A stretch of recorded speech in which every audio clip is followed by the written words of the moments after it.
কাহিনীর শুরুতে 7 বছরের নরি নামে একটি বাচ্চা মেয়েকে দেখানো হয়। সে তার রুমের জানালার কাছে দাঁড়িয়ে আশেপাশে মানুষদের দেখছিল। তখনই সে বাইরে একটি বিড়ালকে দেখতে পায়। সে এই বিড়ালটিকে দেখতে দেখতে অনুভব করে সেও এই বিড়ালের মতো হয়ে যাচ্ছে, অর্থাৎ সেও বিড়ালে রূপান্তর হচ্ছে। তখনই তার বাবা এসে তাকে এই রকম দেখে অবাক হয়। এরপর আমাদের এই ঘটনার 6 বছর পরের কাহিনী দেখানো হয়। নরি এখন অনেকটা বড় হয়েছে আর তার কাছে রয়েছে সুপার পাওয়ার। এই কারণে সে ডিসাইড করে সে সেজ একাডেমি নামে একটি স্কুলে যেয়ে পড়াশোনা করবে আর তার সাথে তার বান্ধবী রায়নাও একই একাডেমিতে পড়বে। আর সেজ একাডেমি সেখানকার সব থেকে বড় জাদুর স্কুল ছিল আর রায়নার কাছেও কিছু সুপার পাওয়ার ছিল। সে তার শক্তি দিয়ে আগুন জ্বালাতে পারত আর নরি যে কোনো প্রাণীর রূপ ধারণ করতে পারে।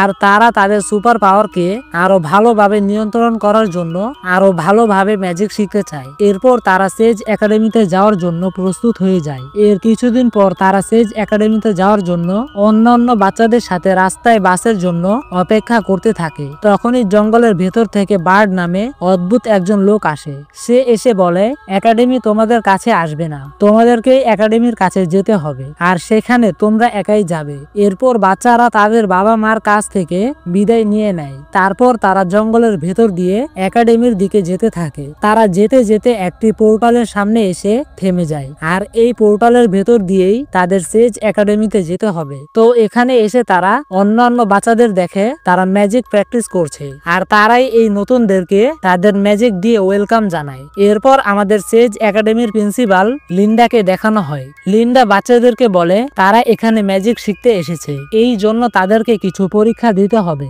আর এই পরীক্ষার ভিত্তিতে তাদেরকে 5 ভাগে ভাগ করা হবে। প্রথম হচ্ছে ফাজি, যারা প্রাণীদের কথা বুঝতে পারে, আর দ্বিতীয় হচ্ছে ফ্লিকার, যারা তাদের হাতের ইশারায় যে কোনো বস্তুকে নিজের কাছে আনতে পারে। তৃতীয় হলো ফ্লেয়ার্স, যারা আগুনকে নিয়ন্ত্রণ করতে পারে, আর চতুর্থ হচ্ছে ফ্লায়ার, যারা উড়তে পারে, আর সবার শেষে হলো ফ্লাক্সার্স, যারা কোনো প্রাণীতে রূপান্তর হতে পারে। এরপর তাদের পরীক্ষা শুরু হয় আর এখানে তাদের শক্তি প্রদর্শন করতে হবে। প্রথমে ফ্লেয়ার্সদের ডাকা হয়, যেখানে আসা ফ্লেয়ার্সদের 6 মিটার দূরত্ব থেকে মোমবাতি জ্বালাতে হতো। আর যারা তাদের শক্তি সঠিকভাবে প্রদর্শন করতে পারে তাদেরকে একটি করে কার্ড দেওয়া হয় আর এই কার্ডের মাধ্যমে তারা 5টি গ্রুপে ভাগ হয়ে যাবে। আর দেখা যায় প্রায় সব বাচ্চারাই মোমবাতি জ্বালাতে সক্ষম হয়। এদিকে রায়না অনেক বেশি নার্ভাস হলেও সেও খুব ভালোভাবে মোমবাতি জ্বালাতে পারে, এই জন্য তাকেও একটি কার্ড দেওয়া হয়। কিন্তু এরপর এলিয়ক নামে একটি ছেলে আসে। সে আগুনের পরিবর্তে অনেক বেশি ধোঁয়ার সৃষ্টি করে, এর ফলে প্রফেসররা কাশতে থাকে। এরপর ফাজিদের ডাকা হয়, যাদেরকে একটি কাগজে কিছু প্রশ্ন লিখে দেওয়া হয় আর এই প্রশ্ন অনুযায়ী তাদেরকে একটি কুকুরের সাথে কথা বলতে হবে। আর এই রাউন্ডে সব বাচ্চারাই সফল হয়। এরপর ফ্লিকারদের ডাকা হয় আর এই রাউন্ডে সবাই ভালো করলেও পেপার নামে একটি মেয়ে তার শক্তিকে ভালোভাবে দেখাতে পারে না। সে এই জারটাকে নিজের দিকে না এনে অন্য দিকে ঠেলে দেয়। এরপর ফ্লায়ারদের ডাকা হয় আর এখানে থাকা সব বাচ্চারাই 30 সেকেন্ড পর্যন্ত হাওয়াতে ভেসে থাকতে পারে। এরপর আসে অ্যান্ড্রেস নামে একটি ছেলের পালা। তাকে শূন্যে ভাসতে বলা হলে সে তার কাঁধে থাকা ব্যাগটি খুলে ফেলে আর এটা খোলার পর সে শূন্যে ভেসে ছাদের সাথে লেগে যায়। তখনই লিন্ডা তাকে নিচে নামতে বললেও সে নিচে নামতে ব্যর্থ হয়। এই কারণে বার্ড একটি বই নিয়ে এসে তাকে নিচে নামায়। এরপর ফ্লাক্সারদের পালা আসে। এখানে তাদের সামনে বিড়ালের একটি ছবি রেখে তাদেরকে এই বিড়ালের রূপ ধারণ করতে বলে। এখানে যখন নরির পালা আসে, নরি বিড়ালে রূপান্তরিত হয়, তবে টাস্কে দেওয়া সময় শেষ হওয়ার আগেই সে বিড়ালের রূপান্তর হওয়ার সাথে সাথে সে ড্রাগনেও রূপান্তর হয়ে উঠতে থাকে। এরপর সে তার আসল রূপে এসে বিচারকদের বলে, এটা অনেক ভালো হয়েছে তাই না? তার এই অবস্থা দেখে বিচারকরাও হা হয়ে তাকিয়ে থাকে। এরপর তাকেও একটি কার্ড ধরিয়ে দেওয়া হয়। এরপর তাদের পরীক্ষা শেষে সব বাচ্চারা বাইরে অপেক্ষা করতে থাকে। এরপর লিন্ডা তাদেরকে এসে জানায় তাদেরকে যে কার্ড দেওয়া হয়েছে সেখানেই তাদের গ্রুপের চিহ্ন ভেসে উঠবে, তাদেরকে সেই গ্রুপে যেতে হবে। এরপর রাইনার কার্ডে ফ্লেয়ার্স এর চিহ্ন ভেসে ওঠে আর নরির কার্ডে ইউডিয়াম লেখা ভেসে ওঠে। এটা দেখে সে বুঝতে পারে না এটার মানে কি। এরপর লিন্ডা তাদেরকে নিজেদের গ্রুপের পোশাক পরে আসতে বলে। নরিয়া সবার সাথে যেতে লাগলে লিন্ডা তাকে জঙ্গলের একটি রাস্তা দেখিয়ে দেয়। এরপর নরি জঙ্গলের ভেতরে রাস্তা দিয়ে হেঁটে যেতে থাকে। তখনই সে মাটির নিচে একটি রাস্তা দেখতে পায়, আর তখনই সেই রাস্তা দিয়ে বার্ড বের হয়। এরপর সে নরিকে মাটির নিচে থাকা একটি হলে নিয়ে যায়। তারপর বার্ড তাকে পোশাক দেয়। নরি এরকম পোশাক দেখে জিজ্ঞাসা করে, আমাদের পোশাক বাকি বাচ্চাদের মতো কালারফুল নয় কেন, আর আমরা এখানে কেন এসেছি? তখনই বার্ড তাকে বলে, তোমরা আপসাইড ডাউন ম্যাজিক করেছো, অর্থাৎ উল্টা পাল্টা ম্যাজিক। তোমরা তোমাদের ম্যাজিকের শক্তিকে কন্ট্রোল করতে পারো না, আর এই জন্যই তোমরা এখানে। আর তোমরা এখানে বাকি বাচ্চাদের মতো পড়াশোনা করবে। এরপর লিন্ডা এখানে এসে সবাইকে বলে, তোমরা এখানে কেউই ম্যাজিক শিখবে না, তোমাদেরকে এখানে সাধারণ বাচ্চাদের মতো পড়াশোনা করানো হবে, আর এভাবে থাকতে থাকতে তোমরা ম্যাজিক করা ভুলে যাবে। এরপর তোমরা বাড়িতে যেয়ে সাধারণ মানুষের মতো জীবন যাপন করবে। এই উত্তরে নরি রেগে যায় আর জিজ্ঞাসা করে, আমরা কেন ম্যাজিক শিখতে পারবো না? লিন্ডা বলে, এর কারণ হচ্ছে তোমরা আপসাইড ডাউন ম্যাজিক করেছো, আর এই রুল 1939 সালে রবার্টস নামে একটি ছেলের কারণে তৈরি করা হয়েছিল। আর সে আপসাইড ডাউন ম্যাজিক করত।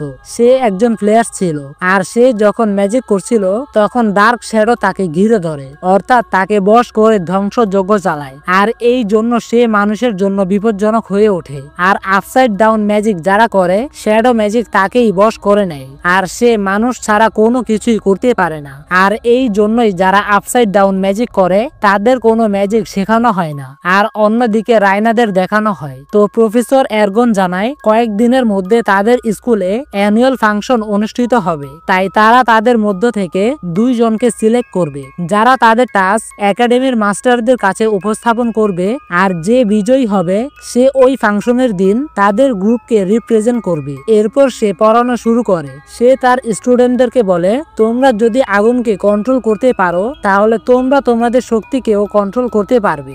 আর তারা কতটুকু তাদের শক্তিকে কন্ট্রোল করতে পারে তা বোঝার জন্য তাদেরকে আজকে কর্ন থেকে পপকর্ন বানাতে হবে। এই জন্য প্রফেসর এরগন প্রথমে রাইনাকে ডাকে আর তাকে টাস্ক কমপ্লিট করতে বলে। রাইনা তার ম্যাজিক শুরু করে। তো প্রথমে পপকর্ন ঠিক হলেও পরে সে নার্ভাস হয়ে সেগুলোকে পুড়িয়ে ফেলে। এই জন্য প্রফেসর এরগন তার উপর রেগে যায়। এরপর সে তাকে বকা দেয়। তখন চান্দ্রা নামে একটি মেয়েকে দেখানো হয়। সে বাইরে থেকে এ সব কিছু দেখছিল। পরের দিন বার্ড নরিদের নিয়ে একটি ছোট্ট ঘরে যায় তাদেরকে সারপ্রাইজ দিবে বলে। সেই ঘরে গিয়ে কিছু ঝাড়ু দেখে নরি অনেক খুশি হয়। সে ভাবতে থাকে এগুলো হয়তো ম্যাজিক্যাল ঝাড়ু, তাই সে তাড়াতাড়ি করে একটি ঝাড়ু নিয়ে উড়ার চেষ্টা করে, কিন্তু সে পড়ে যায়। তখন বার্ড বলে, এগুলো হলো সাধারণ ঝাড়ু, এগুলো দিয়ে তোমরা শুধু ঝাড়ু দিতে পারবে। এরপর সে তাদেরকে বাগান পরিষ্কার করতে পাঠিয়ে দেয়। তো নরি যখন বাগান পরিষ্কার করতে আসে তখন সে ফ্লাক্সারদের ক্লাস করতে দেখতে পায়। প্রফেসর হান তার স্টুডেন্টদেরকে প্রাণীতে পরিণত হওয়া শেখাচ্ছিল। এরপর নরি কোনো কিছু না জানার ভান ধরে এখানে চলে আসে, আর সে এসে বিড়ালটিকে তার হাতে নিয়ে নেয়। এরপর নরি সেই বিড়ালটিকে খুব ভালোভাবে দেখতে থাকে। তারপর সে এই বিড়ালটিতে রূপান্তর হওয়ার চেষ্টা করে, কিন্তু এবারও সে তার ম্যাজিককে কন্ট্রোল করতে পারে না, আর সে খুব অদ্ভুত একটা প্রাণীর রূপ নেয়। তো তখনই বার্ড এখানে চলে আসে আর নরিকে কোনোভাবে শান্ত করে এখান থেকে নিয়ে যায়। এরপর তাদেরকে লাঞ্চ করতে দেখানো হয়। এখানে সব গ্রুপের বাচ্চারা নিজেদের মতো করে খাবার খাচ্ছিল, আর কোনো গ্রুপ অন্য কোনো গ্রুপের সাথে কোনো কথা বলতে পারবে না। আর এটাই ছিল এখানকার রুল। আর এখানে সবাই সবার সাথে খাবার খেলেও রাইনা ছিল একা। এরপর সে নরিকে দেখে তার কাছে যেতে চায়। তখনই প্রফেসর এরগন তাকে আটকে বলে, অন্য কোনো গ্রুপের কাছে গিয়ে নিজের মনোযোগ নষ্ট করবে না, আর এখানে কোনো গ্রুপ অন্য কোনো গ্রুপের সাথে কথা বলতে পারবে না। এই জন্য রাইনা নরির কাছে যেতে পারে না। এর ফলে ওর মন খারাপ হয়। এদিকে নরি যখন খাবার খাচ্ছিল তখন পেপার ভুল করে একটি গ্লাস দূরে ছুড়ে দেয়। আর তখনই অ্যান্ড্রেস নরির সাথে প্রথমবারের মতো কথা বলে, আর তাকে কথা বলতে দেখে সবাই অনেক বেশি অবাক হয়, কারণ সে কারো সাথে কোনো কথা বলে না। এরপর নরি তাদেরকে তার আর্ট বুকটা দেখায়, যেটাতে সে ঠিক মতো বিড়ালের পরিণত হওয়ার জন্য বিড়ালের বিভিন্ন অঙ্গের ছবি এঁকে রেখেছিল।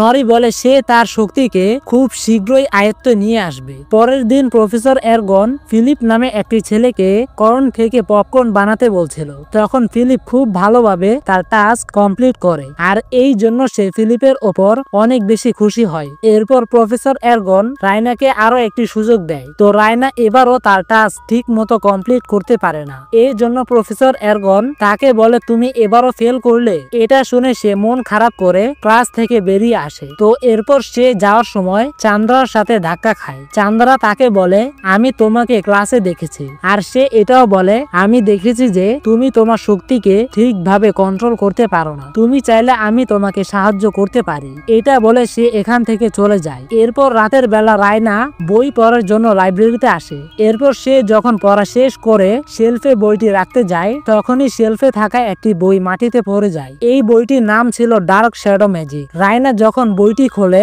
তখন সাথে সাথে পুরো লাইব্রেরি অন্ধকার হয়ে যায়। এই কারণে রায়না ভয়ে বইটিকে আবারও আগের জায়গায় রেখে দেয়। এরপর সে যখন টেবিলে থাকা বইটি নিতে যায় তখন সে দেখে ডার্ক শ্যাডো বইটি তার পাশে রাখা। এই কারণে সে ভয় পেয়ে তাড়াতাড়ি করে এখান থেকে চলে যায়। তো মুভিটি আপনাদের কাছে কেমন লেগেছে অবশ্যই কমেন্ট করে জানাবেন। যদি আপনাদের কাছে এতটুকু ভালো লেগে থাকে তাহলে এই ভিডিওতে একটি লাইক এবং আমাদের চ্যানেলটিকে সাবস্ক্রাইব করে পাশে থাকা বেল আইকনটিকে অন করে রাখবেন।